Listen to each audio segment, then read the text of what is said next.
That's Entertainment, Street Performer to Las Vegas Star, Part 1.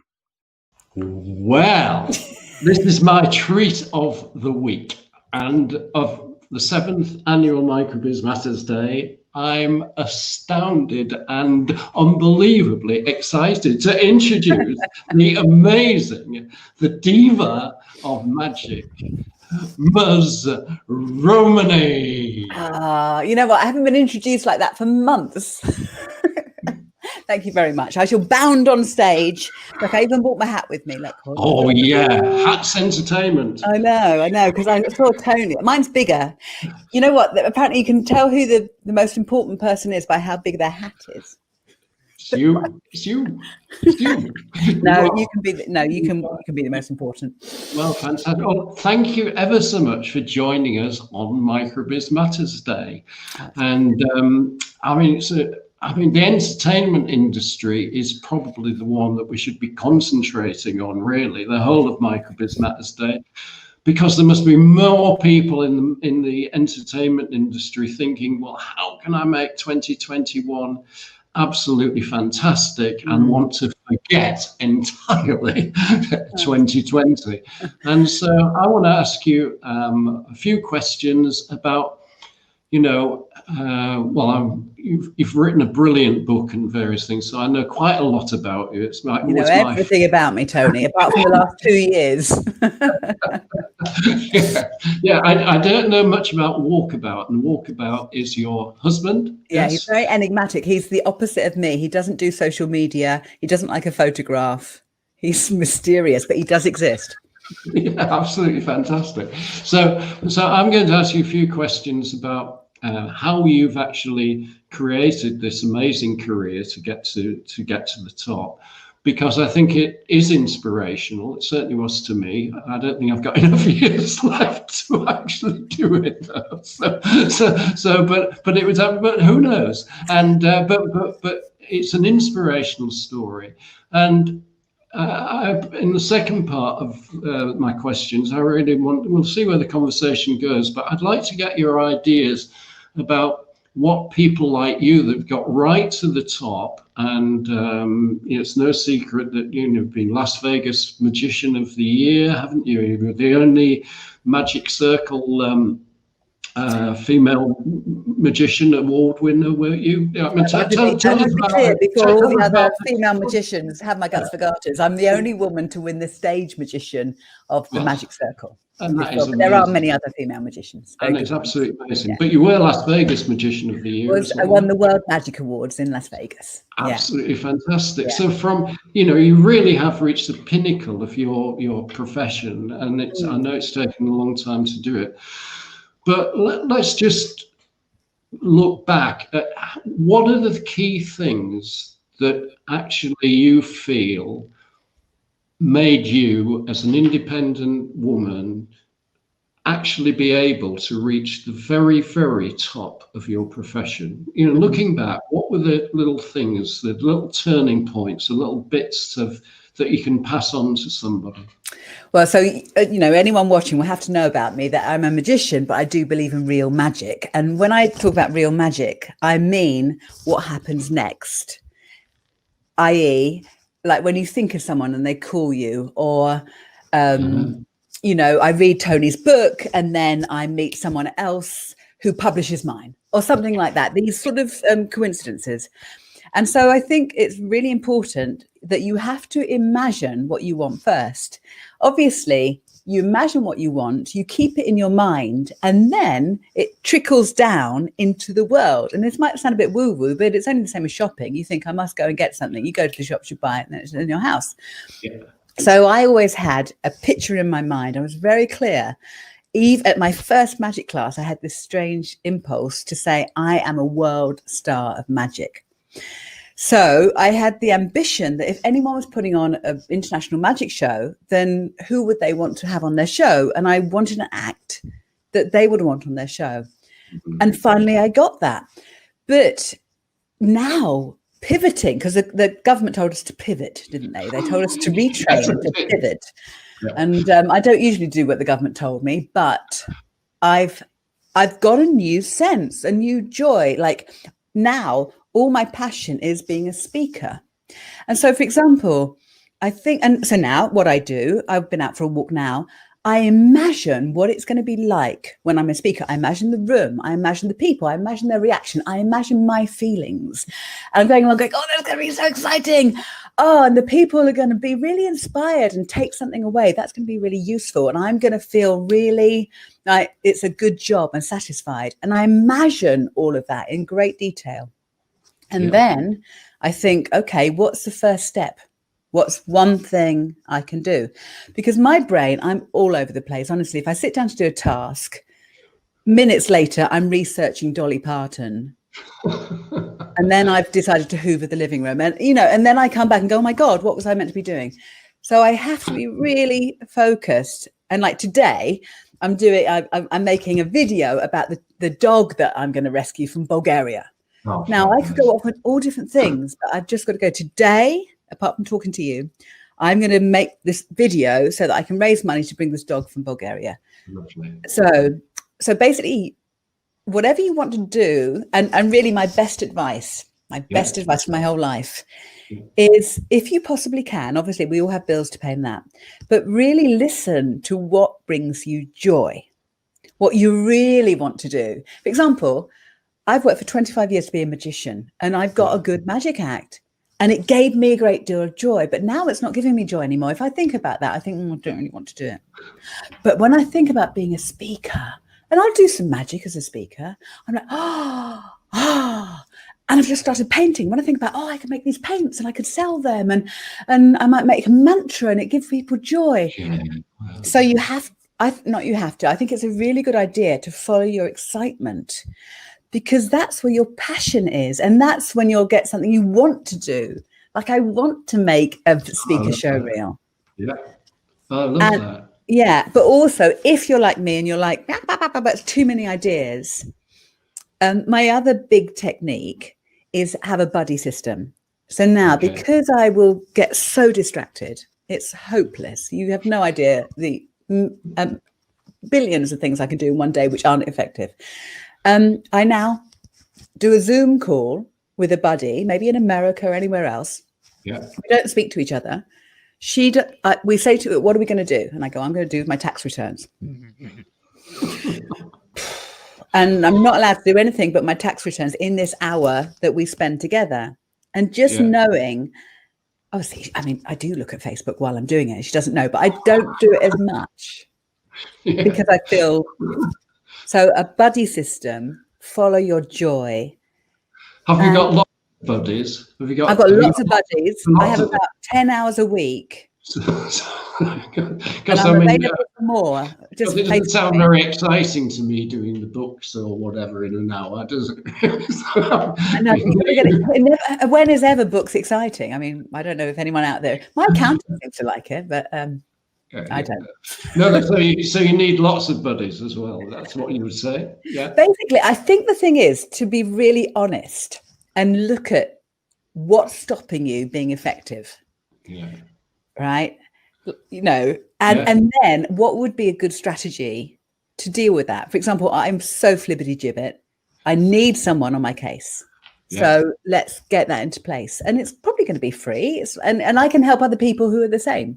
Yeah, lovely. That's fine. So you have a number of friends that ring you up and they'll get their task done because that's the strategy. It's the strategy to get to where what you've visualized in the future. So, they're supporting you. So, for example, I love a long time ago I did The Artist's Way by Julia Cameron, which is another great book.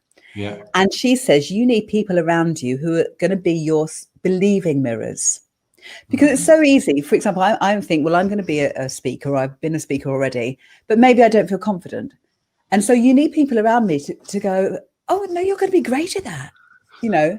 Yeah. And then you're like, okay, I'll give it a go. Yeah, absolutely. Yeah, no, that's great. I love it. Well, but mentally, I mean, because I know that you invested as well a huge amount of money in terms of getting to the top, because you've had some of the greatest magician coaches, the biggest names.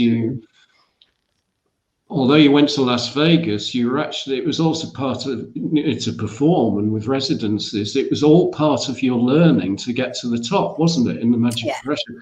So now you're thinking, you've got in your mind, I've visualized my new way of earning a living and getting right to the top of what I do is going to be a speaker, and you've had some experience of facilitating shows and things like that. So are you going to invest a load more money into getting to the top and being a speaker? I mean, where does that fit into the whole business ownership, getting to the top? Because that's what I'm really interested in, is investing in ourselves, really. Sure. I mean, I'm very lucky because early on I made the decision not to have children. Now, children are very expensive. Yes. So right. So when I put a theatre in my house, all the other male magicians was so jealous because, can you imagine, darling, I'd like to put a theatre in our house. And she's like, I don't think so. But it was my house. And so I put a theatre in it. And my greatest pleasure, my greatest thing that gave me pleasure in life was my performing career.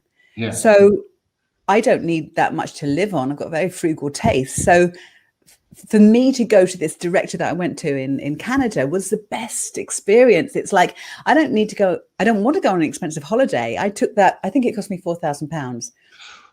And for 3 days with a director. But it was the best thing ever. If I'd gone to Mauritius and laid on a beach. So, and now as a speaker, I don't think I need to invest that much. That it's not that much cost. If I did, I would. Yeah.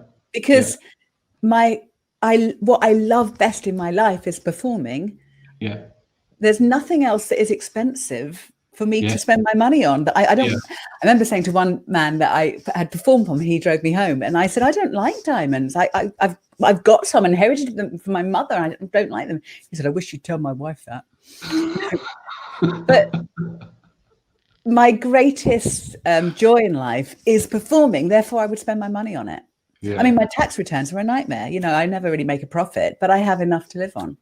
Yeah, there are some audiences that we both would prefer not to perform to, though, wouldn't we? I mean, didn't you have one with? I've had many with accountants. The other ones that I've had problems with are things like Rotary clubs. They don't quite get me, really. I can see that they like me because I'm a woman, sure. Yeah, exactly. But you're a bit of a threat because you're this guy that they're like.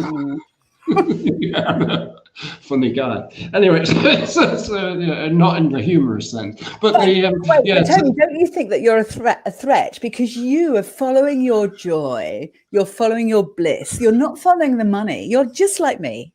Yeah, they don't like you not being serious about what they're doing. That's the problem. Also, you're pointing out that maybe that they're sacrificing so much for the money, or maybe they would probably like to be much more like you. Yeah, lovely. I mean, so getting back to performing, and I'm really looking forward to actually coming to a show wherever you're speaking or doing your show. I'd love to see it because I've really enjoyed watching the videos. You've got another stalker, me. Like watching all it's absolutely fantastic. And the great thing about it, from your wonderful book Spun into Gold, is also the fact that you visualized the whole act, didn't you, before, many years before you were actually able to put on this. So it is a totally theatrical experience. And it reminded me very much about Dickens' life, really, because although he made his money as a writer, he actually spent his time as a performer. Because that was what he actually loved, and he had a theatre in his own house, and he visualized these things, which is absolutely fantastic. So that's absolutely amazing. But how are you going to get the same buzz in terms of becoming a speaker in the future? How are you going to get the same buzz from actually an illusion that actually is jaw-dropping? Do you No, it's easy peasy. Tell me. So in I think you'll know that in February, just gone, the February before COVID, I flew all the way to Fiji to perform for a women's retreat for 150 women, where my hero, Elizabeth Gilbert, the author, was going to be the VIP. And so I was going to do my show, which I've been doing for years. That's fine. And then I was going to do my first keynote speech. And yeah, I didn't know how it was going to go. And they gave me half an hour. And so I practiced it. And I did my show the night before. And then after the show, it was really hot in Fiji and everyone jumped in the pool and I jumped in the pool and I drank a Coke, and I haven't drunk a Coke for 20 years. Oh, I didn't sleep a wink, I think, with the sugar and the caffeine and the nerves. However, when I walked on to the audience and when I walked onto the stage, the audience erupted in cheers because they had seen my show the night before. Oh, wow. So that was really good. And so my vision is that I perform for a corporate or something the night before and then in the morning tell them about magic. Brilliant. But also what I hadn't realized, because I just practiced it by myself, was it's still funny. Or the stories are still funny. Yeah. And so this half an hour speech turned into an hour and I started ad-libbing. It was really funny. It was funny, but it was also, people were crying as well because there's sad parts in there. Yeah. And then it was funny. And I was like, oh my God, this is a new show. This is the best. Because also I don't have to worry about props, because props are always going wrong and you've got to stick them down your knickers and it's, oh my God. They're not really down my knickers. But it's really stressful props, magic props. And so this is like really simple. You're just on stage talking and telling stories. But the best thing is this, you are talking to people's souls and their lives, and you're giving them something to take away. And afterwards, there was quite a few women weeping because what I had said, resonated with them. And afterwards, so many women came up to me and said, that's my story too, that I've never told anybody. So it's like, oh my God, it's a new fairyland for me to explore. I'm so excited. I'm just so annoyed about COVID stopping me for this whole year. I can't wait to get out there. It's so exciting. And so, I mean, I'm excited. I need to calm down. No, it's fantastic. I'm loving it already. So we'll see. In the entertainment industry, a lot of you, the other top thing, and you do it in luxury now, when there were cruise ships, was that you were actually making a lot of your money out of the cruises, weren't you? And you were actually not on the cruises for a long time. You were just flown out to do your shows, and it was very, very nice work kind of thing. But if I remember from your book, a lot of that work, like many people in the entertainment industry, actually comes from agents, doesn't it? So will that be the same with the speaking? Yes, I think. To get the booking? Yeah, I love an agent because I've never been very good at asking for money. So if you say, would you like to do a job? I go, yeah, it's £1.50. Yes. Yeah. I say I'll do it for free if you I know. I'll pay you. I'll pay you. So yeah, an agent's very good. So my agent with my cruise ships was fantastic. They took 15%. I was very happy with that. I never had to do any paperwork at all. The same with speaking. I'm going to get myself an agent and probably join a speaking agency. They will set up the fee. They will sort out everything. Great. I love that. Fantastic. Easy. Fantastic. Yeah. And in terms of the, because you're still a brilliant magician. So is the idea that you're going to put some magic into the speaking performances? Yeah. But is the idea that you will not have the magic side as another income stream? You will actually concentrate on what I'm thinking of other people really at the moment. Oh, okay. Everything we're doing is talk. Is it better to focus on one thing and making yourself absolutely great at that? Or is it like I I must admit, is my tendency all the time, because I always think things are going to hit one thing. So I never put all eggs in one basket. So I've always developed lots of multiple income streams, really, kind of thing. What would be your advice? But I've never reached the top like you have in anything. You're You know what? fantastic. I think it depends on your circumstances. I think if Right. you've got a family and you've got a mortgage and you've got to pay the bills, then the sensible thing is to have multiple income streams. Then, unlike me in COVID, you wouldn't have no income for a year. If you're very fortunate to not have many bills, then you have more freedom to do what you want. And if, focus, like, for example, I am going to focus on the speaking. I'm still going to provide a magic show because that is a finished product. So the amount of work to come along and do a magic show is easy because I've worked on it for 25 years. But now where my focus is going to be is on the speaking and, getting the reel and getting everything together. I think, again, life is short, can be short. As you know, Tony, you've had friends that have died. I've had friends that have died. Life is short. And if you can, it's all about being happy. Yes. Obviously, you have to pay your bills. But what will make you more happy? Will it make you happy to have different things in your life? Will it make you more happy just to have one thing in your life? That's what you need to look at. What will make me happy?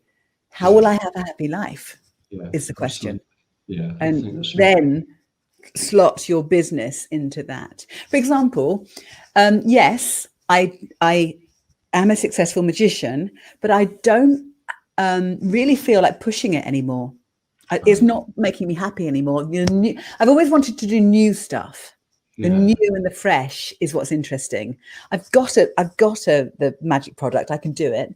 Now, what's really interesting, I always ask myself the question, if I died in 5 years, how would I want to spend the next 5 years? Yeah. And how I want to spend it, I'm going to have my new rescue dog from Bulgaria. Okay. I'm going to walk up and down the Lake District hills. I'm starting to paint, and I'm going to be a great speaker. Absolutely fantastic. And we haven't told you. And of course, the book it's called Spun into Gold: The Secret Life of a Female Magician. Yeah. And it's about magic and life, and Tony loves it. Yeah. But I've got the idea that it spins out to 1 million readers, that everything that is golden about it, that inspires people and that lifts their hearts, spins out. Now, this might not be sales. It might be that somehow 1 million people read it. Absolutely. Fine. But I'm going to keep pushing. I'm not going to push it. I'm going to allow it. The magic has already been created, and now it just falls into being. Yeah, great. Friday, the 8th of January, 2021. Follow the